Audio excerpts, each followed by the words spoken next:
Grabe, ang init ng crowd. Parang may mangyayari na hindi inaasahan. Tyrese Maxey hawak ang bola, dahan-dahan siyang umaatake. Pero ramdam mo, may plano siya. Isang crossover, mabilis at hindi makasabay ang defender. Then suddenly, at tumigil siya. Pass sa gilid, akala ng lahat. Tapos na ang play. Pero hindi pa pala. Biglang bumalik ang bola sa kanya. Mas mabilis, mas delikado. Diretso siya sa loob at sa harap niya si Miles Bridges. Nagkatinginan sila. Parang slow motion ang lahat. Bridges tumalon para sa block. Pero boom! Isang malakas na poster dunk, tahimik ng isang segundo. Tapos sumabog ang crowd.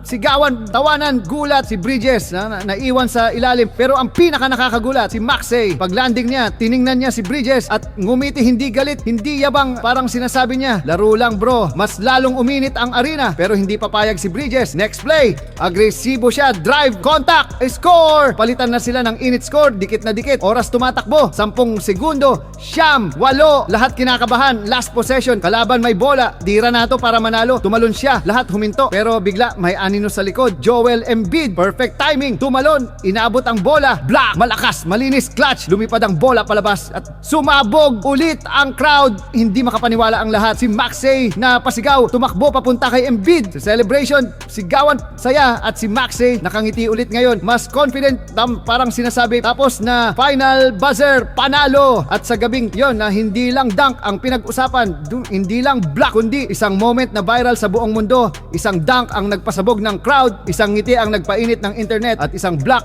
ang tumapos sa lahat.